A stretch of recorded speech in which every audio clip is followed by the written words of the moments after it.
Oletko teknologia-alan osaaja tai opiskelija, joka haluaa kehittää osaamistaan alalla? Microsoftin taito- ja työelämää ohjelma tarjoaa sinulle väylän pätevöityä teknologiaosaajaksi ja edetä uralla. Tässä lähetyksessä tutustumme tarkemmin tähän ohjelmaan. Tervetuloa lähetykseen Microsoftin koulutusohjelmapäällikkö Marja Aho. Kiitos. Hei, kertoisitko Marja ihan alkuun, että miksi tällainen ohjelma päätettiin tehdä? Joo, me Microsoftilla ollaan tietysti vuosikausia nähty, että tällä alalla on valtava osaajapula. Ja tätä tietoa tukee toki myös, mitä me saadaan LinkedInistä dataa siitä, että minkä verran esimerkiksi Azureen tai Microsoftin muihin teknologioihin liittyviä työpaikkoja on avoinna. Niitä on koko ajan useita satoja, välillä tuhansia.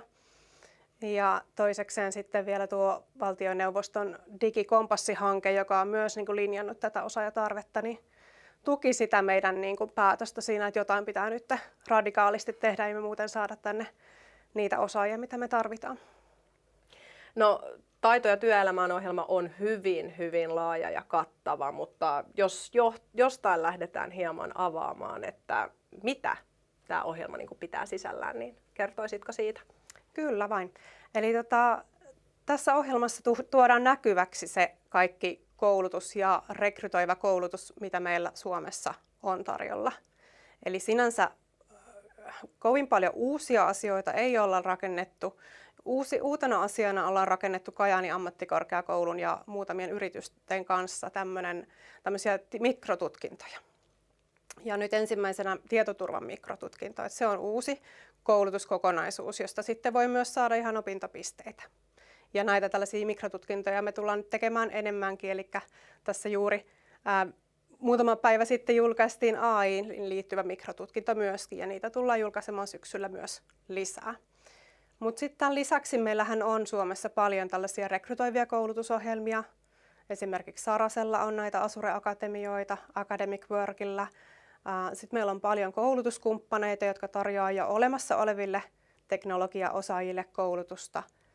Meillä on Microsoftilla paljon koulutussisältöä, mitä kuka vaan voi lähteä hyödyntämään ihan täysin ilmaiseksi.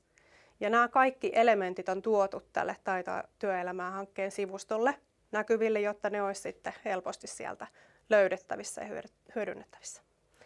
Mainitsitkin tuossa, että jo teknologia-alan osaajille, mutta kenelle muille tämä on mahdollinen tai kenen kannattaa tutustua paremmin? No oikeastaan voisi sanoa, että kuka vaan, joka on kiinnostunut alasta. Eli ihan alanvaihtajakin voi lähteä opiskelemaan joko löytää sieltä taito- ja työelämää-hankkeen sivuilta noita Microsoftin omia ilmaisia koulutusmateriaaleja. Siellä on sekä kouluttajavetosta ilmaista koulutusta, että sitten ihan tällaisia itseopiskelumoduuleja. Ja myöskin ne mikrotutkinnot, mitä sieltä taito- ja työelämää-hankkeen sivuilta löytyy, niin niitä pystyy myös kuka vaan lähteä sieltä omaan tahtiin opiskelemaan. Eli jos on tarvittava kiinnostus tai semmoinen luontainen kiinnostus alalle, ei tarvi olla ennestään koulutusta välttämättä, mutta ehkä jonkunlainen sellainen resilienssi sitten siinä, että jaksaa nähdä vaivaa sitten ottaa ja tutustua.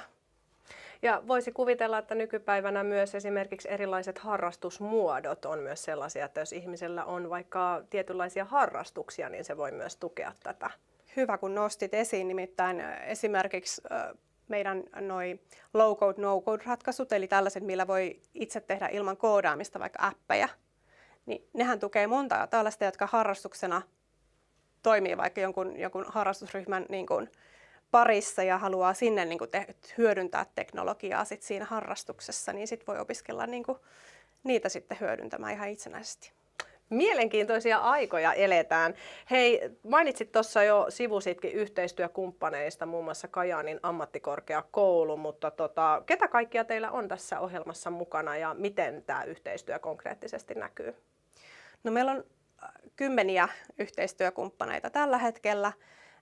Siellä on meidän Microsoftin kumppaneita ja asiakasyrityksiä tällaisina yrityskummeina nyt erityisesti näissä mikrotutkinnoissa. Ja eli he ovat siellä, tekevät sitä omaa työnantajabrändiä näkyväksi ja tuovat näkyväksi sen, että minkälaisia ne työpaikat tällä alalla on. Sitten yksi tärkeä elementti tässä toki on nämä koulutuskumppanit, jotka tuottaa näitä itse koulutuspalveluita, sitten erilaisia koulutuspolkuja. Me pyritään tekemään yhteistyötä myös esimerkiksi Business Finlandin kanssa, The Shortcutin kanssa, joka tukee tätä niin kuin, työperäistä maahanmuuttoa. Joo. Eli että heidän kanssa tehtäisiin yhteistyötä jatkossa entistä enemmän siinä, että tuetaan Suomeen muuttavia tässä työllistymisessä. Ja jos ei se työllistyminen ihan ilman koulutusta tapahdu, niin sitten tehdään tällaisia koulutusohjelmia sitten heidän kanssa siinä. Paljon varmaan katsojatkin tuolla miettii, että millä kielellä näitä koulutuksia voi käydä, niin mitä kieliä siellä esiintyy? Pärjääkö pelkällä suomen kielellä? No ei välttämättä kaikkia pysty tällä hetkellä suomen kielellä hyödyntämään, eli esimerkiksi kaikki Microsoftin omat sisällöt, mitä sieltä sivustolta löytyy, kaikki koulutukset ja itseopiskelumateriaalit siellä, niin ne on englanninkielisiä. Tämä tietoturvan mikrotutkinto, se on tällä hetkellä englanninkielinen, sitä ollaan tekemässä myös suomen kielelle. Sitten taas tämä AI, Practical AI-mikrotutkinto, joka juuri julkaistiin, se on sitten taas nyt juurikin suomen kielellä saatavilla ja tullaan julkaisemaan torstaina englanninkielisenä, eli se vähän vaihtelee. Osa sisällöistä on pelkästään englanniksi, osa on sitten molemmilla kielillä. Vierivä kivi ei sammaloidu, eli koko ajan eteenpäin mennään ja kielivaihtoehtoja löytyy. Minkälaista palautetta te olette saaneet Microsoftille näistä tai ylipäätänsä tästä hankkeesta ja ohjelmasta? No, silloin kun me julkaistiin tämä ohjelma tuossa keväällä, niin kyllä se herätti valtavan mediahuomion toki ja ihan tuolta niin kuin ministeritasolta tuli kiitosta siitä, että nyt tehdään jotain konkreettista, ettei vaan puhuta siitä osaajapulasta, vaan tuodaan niin kuin jotain uutta. Erityisesti tämä mikrotutkintoasia, että ei sun tarvitse niin kuin istua 4 vuotta välttämättä koulun penkillä saadaksesi jotain uutta taitoa ja tuodaksesi niitä taitoja näkyväksi, vaan se, että 3 kuukaudessa pystyy saavuttamaan ne 12 opintopistettä, mitä siitä tietoturvan mikrotutkinnosta nyt saa, ja sillä tavalla tuoda myös, niin kuin saada tällaisen niin kuin näkyvyyden sille omalle osaamiselle myös. Ja onko ymmärtänyt itse oikein, että esimerkiksi on valtavaa osaamista alalla, mutta se osaaminen on tietyllä tavalla ehkä vanhentunutta, että siellä on käyty niitä kouluja ehkä 90-luvulla, 2000-luvun alkupuolella ja tällä hetkellä tarvii vaan sen semmoisen pienen päivityksen siihen, niin tällä pääsee jo sitten kiinni niin kuin uudenlaisiin työtarjouksiin esimerkiksi sillä osaamisella. Kyllä, juuri näin. Kun koulutus on käyty, niin mitä tämä koulutuksen käynyt siitä niin kuin konkreettisesti saa? Saako siitä jotain muuta kuin sitten tietenkin sen opin, mitä se koulutus tarjoaa? Joo, no se riippuu nyt tietysti vähän siitä, että mitä näistä koulutuksista tuon ohjelman tai hankkeen tiimoilta käy. Eli jos nyt suorittaa esimerkiksi sen tietoturvan mikrotutkinnon, niin meillä on siellä niitä yrityskummeja mukana siinä ja jos annat luvan jakaa omat yhteystiedot näille yrityksille, niin he voi olla sinun yhteydessä ja haluta niin kuin rekrytoida sinut sieltä, koska osoitat siinä, niin kuin, että olen kiinnostunut kasvattamaan omaa osaamista työllistymään tälle alalle. Se voi olla ihan tällainen käytännön niin kuin hyöty siitä, että joku sieltä on yhteydessä näistä yrityksistä, että tulisitko meille töihin. Sitten taas, jos olet jo töissä ja etenkin niin kuin mainitsit tuossa niin kuin tämmöiset perinteisemmän teknologian osaajat, joilla ei sitä pilviosaamista vielä ole, niin totta kai heidän niin kuin mahdollisuudet pysyä alalla pidempään ja kenties saada jotain uutta mielenkiintoa uralle, niin kasvaa sillä, jos vaikka sitten käy itsenäisesti Microsoftin omia koulutustarjontaa hyödyntämässä sieltä sivujen kautta. Mainitsit heti tuossa alussa, että nämä on tosiaan siis suurin osa on maksuttomia koulutuskokonaisuuksia, mutta jotain maksullisiakin siellä ilmeisesti seassa on, niin kertoisitko hieman, että mitä ne on ja miksi ne maksaa? No tällä hetkellä ainoa maksullinen elementti on ehkäpä nuo sertifiointitestit. Et jos sitten haluaa vielä niin kuin kirsikkana kakun päällä sertifioitua Microsoftin teknologia-osaajaksi, niin niillä sertifiointitesteillä itsessään on hinta. ja ne on 165 € se itse testi, mutta sehän ei ole niin kuin millään tavalla pakollista. Et se tuo sitten vaan CV:hen lisäelementtinä sen, että okei, sä oot sertifioitunut vaikkapa data engineer tai solution architect tai näin.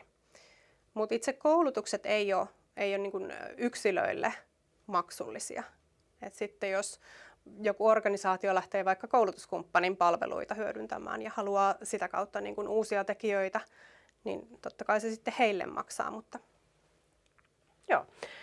Tämä ilmoittautuminen ilmeisesti siitä sitten vielä lähetyksen loppupuolella laitetaan tuonne chat-osioon linkkejä, mutta ilmeisesti se on siis ihan vain ilmoittautuminen, eli perustiedoilla pääsee sitten suorittamaan näitä ilmaisia kokonaisuuksia. joo, kyllä. Kiitos haastattelusta, Marja, tässä kohtaa. Seuraavaksi studioon saapuu taito- ja työelämään koulutuksen käynyt entinen farmaseutti ja nykyinen IT-alan osaaja Anssi Yli-Leppälä. Muistutan tässä vaiheessa myös meidän chat-toiminnosta, eli jos sinulla on mitä tahansa kysymyksiä mielessäsi, niin heitäpä kysymyksesi sinne chattiin, niin Marjan kanssa pureudumme näihin tämän lähetyksen loppupuolella. Mutta seuraavaksi studioon siis Anssi Yli-Leppälä.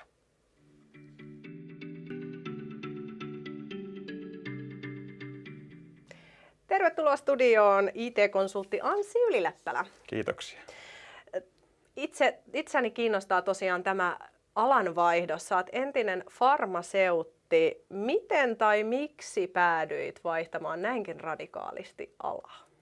No joo, tosiaan aloitin farmaseuttinen hommat apteekeissa, mutta oikeastaan mä päädyin sitten saman firman toimistolle tekemään tätä työvuorosuunnittelua ja tiiminvetohommia ja siinä sitten oikeastaan pääsin tekemään vähän tämmöisiä digitalisointiprojekteja ja sitten siitä vähän innostuin ja oli taustalla kytenyt tämmöinen kiinnostus niin kuin teknologia-alaa kohtaan ja sitten tämmöinen 12 vuoden työuran jälkeen sitten päätin sitten hypätä tähän Academic Working Academiin, jossa koulutetaan juurikin 3 kuukaudessa uusia osaajia teknologia-alalle ja tämä on oikeastaan sitten toinen tämmöinen alanvaihto niin sanotusti ehkä sitten, mutta kuitenkin sitä kautta oli sitten paloa ja pääsi sitten uudelle alalle tämmöisen AWS-pilvipalveluiden kautta sitten, mitä siellä koulutettiin siellä Academic Working Academissa.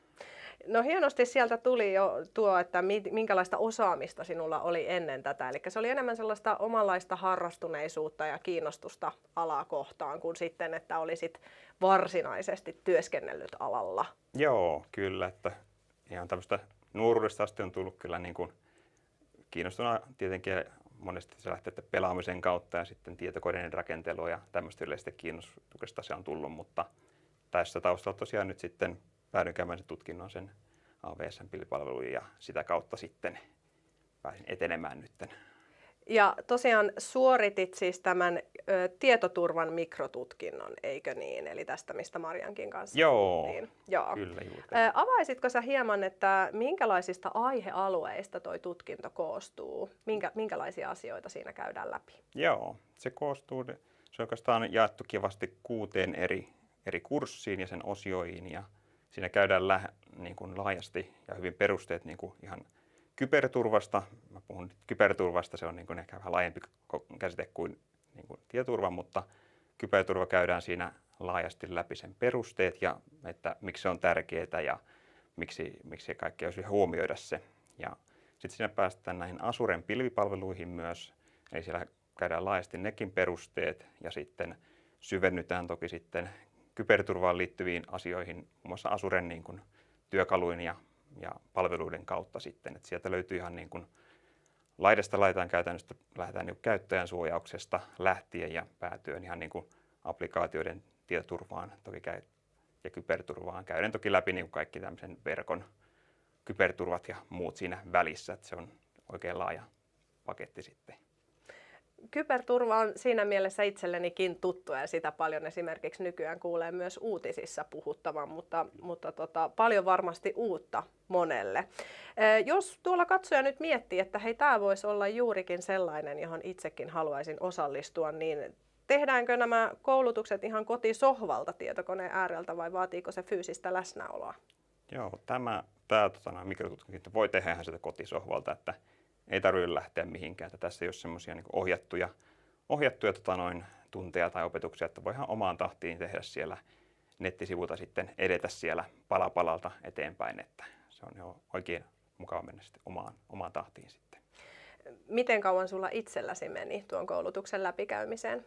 Joo, mulla meni noin kuukauden verran, eli se alussa pääsi vähän verkkaisemmin tai nopeammin etenemään siinä, että oli vähän tuttujakin osittain, se Azure oli ehtinyt vähän tutustumaan, että siitä käytiin niiden perusteita, mutta noin kuukaudessa mä sitten opiskelin nämä koko mikrotutkinnon läpi sitten. Jos joku tuolla linssin toisella puolella nyt miettii, että hei, voisiko tämä olla ihan uusi aluevaltaus ja uusi juttu omalla työuralla, miten itse koet, voisiko joku henkilö lähteä suorittamaan tutkintoa ilman minkäänlaista taustakoulutusta, pohjatutkintoa tai vaikka sitä harrastuneisuutta, että innostuu vaan alasta juuri vaikka tämän lähetyksen perusteella? Kyllä mä sanon, että se on ihan mahdollista. Tämähän on rakennettu tämäkin kurssi tavallaan, että ei ole mitään ennakkovaatimuksia, mutta toki jos ei ole yhtään harrastuneisuutta tai siihen niin tutustunut aiheeseen, niin varmasti on hitaampaa käydä läpi ja vaatii aikaa, mutta jos on kiinnostusta, niin kyllä sitä varmasti kyllä oppii kyllä, että ehdottomasti kannattaa kokeilla ainakin. No hei, miten sä Anssi itse koet, että piditkö itse tästä tutkinnosta ja siitä koostuvista asioista? Joo, mun mielestä tässä oli niinku hyvä siisti paketti, että se oli niinku hyvin tuotettu ihan niinku visuaalisesti ja asiasisällöltä, eli se oli niinku hyvin kasattu ja tosiaan kun se oli jaettu pienempiin osiin, niin se oli niinku helppo käydä pala palalta läpi ja sai sen kokonaisuuden hahmotettua, että kyllä tässä oli niinku hyvin opin mielestäni ja sain hyvän kuvan niinku koko niinku kyberturvallisuudesta ja sitten tietenkin sitä Azuren palveluista sitten lisää. Jäikö vielä jotain hampaankoloon, eli tuntuuko tällä hetkellä siltä, että ehkä jotain muutakin voisi vielä opiskella? Eli onko jotain aihealuetta tai osa-aluetta, mikä sua itseäsi vielä voisi kiinnostaa? Joo, kyllähän toi moni asia kiinnostaa näin tuoreenakin teknologia-alan osaajana, että esimerkiksi toi Practical AI, mikä tuli nyt kurssi, niin varmaan sitä täytyy lähteä tutustumaan nyt, vaan tulee englanniksi, niin tulee varmaan käytyä sitä nyt läpi sitten, niin ehdottomasti ja kaikki muutkin oikeastaan pilvipalveluihin ensisijaisesti on niin kuin oma kiinnostus eniten, mutta muutkin aihealueet kyllä, että tämä on niin kuin laaja-alainen ja teknologia-ala, täällä on paljon mielenkiintoisia juttuja kyllä, että mitä opiskellaan. Kuulostaa hyvältä. Kiitos Anssi haastattelusta ja tsemppiä uudelle uralle. Joo, kiitoksia. Jos on vielä, haluaa kysyä tästä kurssista tai muuta, niin voi toki laittaa linkkarissa voi laittaa viestiä, jos haluaa tästä kurssista tai muuten kysyä vielä. Niin. Ja nimellä Anssi Ylileppälä löytyy. Joo, sieltä löytyy kyllä. Mahtavaa. Kiitoksia Anssi. Kiitos. Pyydetään Maria takaisin studioon ja vastataan teidän katsojien lähettämiin chat-kysymyksiin.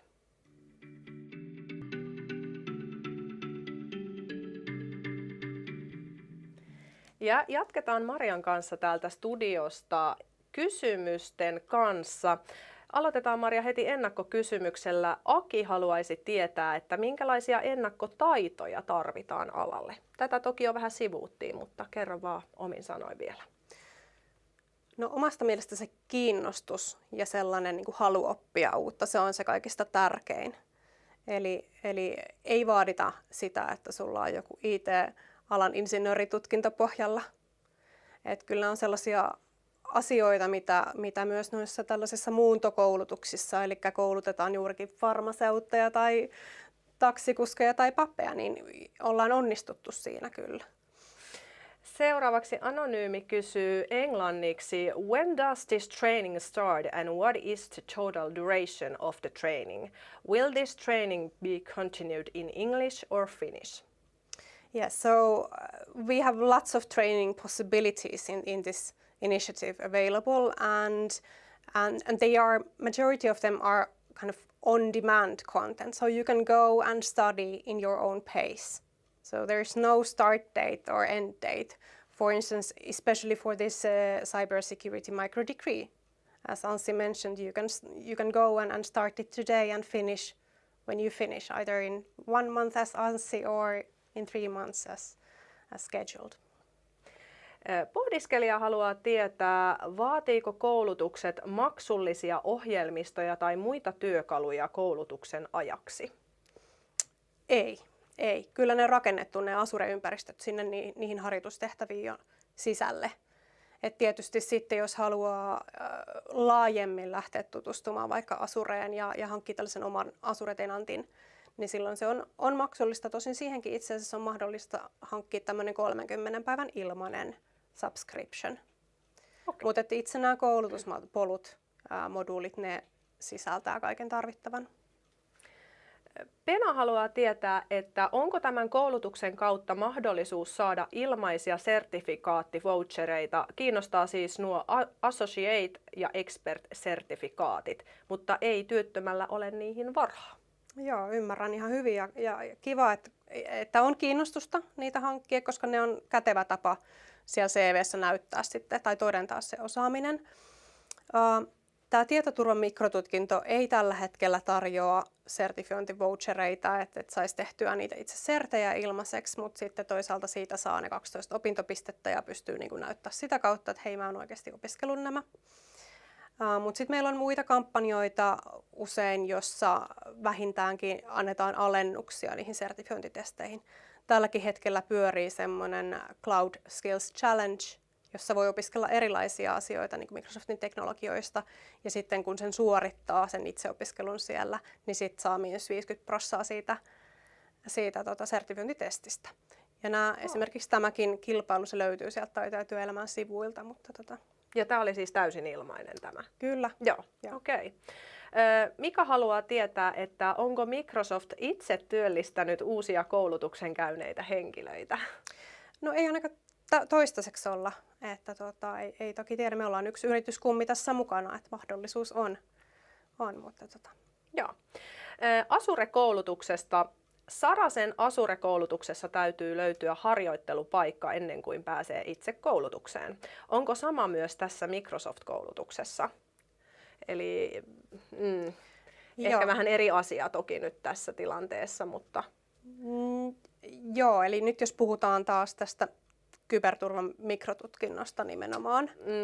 Azure-koulutuksesta puhutaan tässä. Sarasen Azure-koulutuksessa täytyy siis olla tämä harjoittelupaikka ja nyt tässä ilmeisesti halutaan tietää, että miten Microsoftilla sitten on. Että tosin nämä ilmaiset koulutuksethan nyt sitten ei työllistä suoraan yritykseen. Nimenomaan, eli kun esimerkiksi tämä tietoturvan mikrotutkinto, niin se ei automaattisesti työllistä. Se mahdollistaa sen, koska siellä on niitä yrityksiä mukana ja he voi sitten kontaktoida näitä, jotka on sitä suorittanut. Eli ei tarvitse olla mitään yritystä ennen kuin lähtee opiskelemaan. Ja MP haluaa vielä tietää, että onko tähän jotain ikärajaa? Ei todellakaan ole mitään ikärajaa. Että kyllä me tunnistetaan ja tunnustetaan se, että tässä maassa on paljon ihmisiä, joilla on työkykyä ja työikää jäljellä vielä valtavasti, niin rohkeasti vaan sekä kouluttautumaan. Nuoret että sitten jo siellä eläkeiän puolella olevia. Kiitos katsojille tässä vaiheessa kysymyksistä. Maria, kerro vielä katsojille, että miksi kannattaa hyödyntää tätä Taito- ja työelämää -ohjelmaa oman osaamisen lisäämiseen? IT-ala on varmastikin sellainen, joka vielä vuosikausia, ehkä vuosikymmeniä tästä kehittyy. Ja nyt tällä hetkellä tuntuu, että se vauhti on niin valtava, tulee näitä AI-ratkaisuja, tekoälyratkaisuja, tuntuu, että viikoittain tulee jotain uutta. Niin voisin sanoa, että se luo turvaa siitä niin kuin työllisyydestä ja työllistymismahdollisuuksista jatkossakin. Kiitos Maria haastattelusta. Kiitos. Jos sinä siis kiinnostuit Taito- ja työelämää -ohjelmasta sekä mahdollisista tutkinnoista, niin linkki sivustolle pompahtaa ihan näillä näppäimillä tai kenties löydät jo sen sieltä chat-osiosta. Voit käydä tutustumassa tarjontaan ja ilmoittautumassa mukaan. Kiitos seurastasi ja nähdään taas seuraavassa lähetyksessä.